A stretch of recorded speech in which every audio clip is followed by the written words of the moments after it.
Panorama group, जो सोचता है वो करता है। आपके अपने सपनों का आशियाना।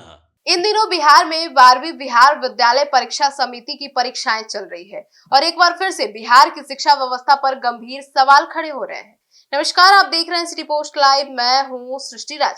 परीक्षा के दौरान सामने आ रहे दृश्य न केवल चौंकाने वाले हैं, बल्कि यह भी दिखाते हैं कि व्यवस्था की जड़ें कितनी कमजोर हो चुकी है। बिहार के अलग अलग जिलों से कई ऐसे वीडियो सोशल मीडिया पर तेजी से वायरल हो रहे हैं, जिनमें छात्र छात्राओं द्वारा परीक्षा केंद्रों की दीवार फांद छतों से उतरते और पुलिस से उलझते हुए देखा जा सकता है। कई वीडियो में यह साफ दिख रहा है कि कुछ परीक्षार्थी देर से परीक्षा केंद्र पहुंचते हैं। तय समय पर जब केंद्र का मुख्य द्वार बंद होता है तब तो वे वैकल्पिक रास्तों से अंदर घुसने की कोशिश करते हैं।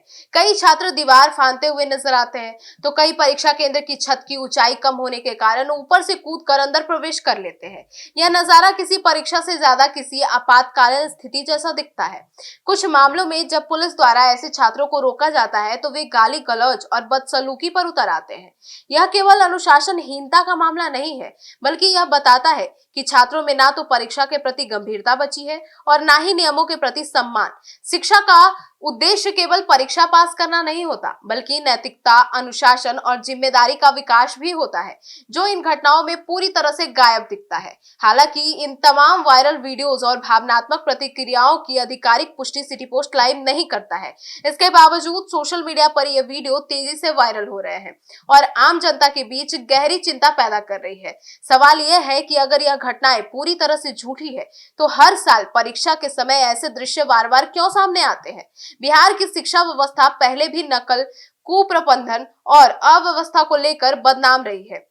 टॉपर घोटाला जैसी घटनाएं आज भी लोगों की यादों में ताजा है। मौजूदा घटनाएं इस बात की ओर इशारा करती है कि जमीनी स्तर पर सुधार के दावे सिर्फ कागजों तक सीमित है। परीक्षा केंद्रों की व्यवस्थाएं, समय प्रबंधन, छात्रों को दी जाने वाली जानकारी और अनुशासन लागू करने की प्रक्रिया, सब कुछ सवालों के घेरे में है। इस पूरे मामले में केवल छात्रों को दोषी ठहराना भी ठीक नहीं है।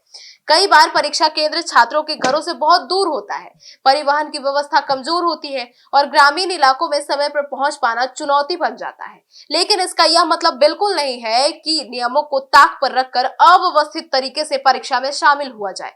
सरकार और शिक्षा विभाग को चाहिए कि वह इस वायरल वीडियो को महज अफवाह बताकर ना टाले, बल्कि निष्पक्ष जांच कराए, परीक्षा प्रणाली को अधिक पारदर्शी बनाए, सशक्त बनाए और छात्र हितैषी बनाने की जरूरत भी है। साथ ही छात्रों और अभिभावकों को भी यह समझाना होगा कि शॉर्टकट अपनाकर ना तो सफलता टिकाऊ होती है और ना ही समाज आगे बढ़ता है। तो अंत में यही कहना चाहेंगे कि यह घटना बिहार की शिक्षा व्यवस्था की पोल तो खोल ही रही है और यह सोचने पर भी मजबूर कर रही है कि अगर आज परीक्षा केंद्रों की दीवारें फांदी जा रही है, तो कल ये छात्र नियम, कानून और नैतिकता को भी कितनी गंभीरता से लेंगे। शिक्षा सुधार केवल नारों से नहीं, बल्कि ईमानदार प्रयास और जमीनी बदलाव से ही संभव है। ऐसे कमेंट सेक्शन में भी कमेंट्स वायरल हो रहे हैं। अब इस पर आपकी क्या राय है? अपनी राय कमेंट सेक्शन में जरूर बताइएगा। धन्यवाद।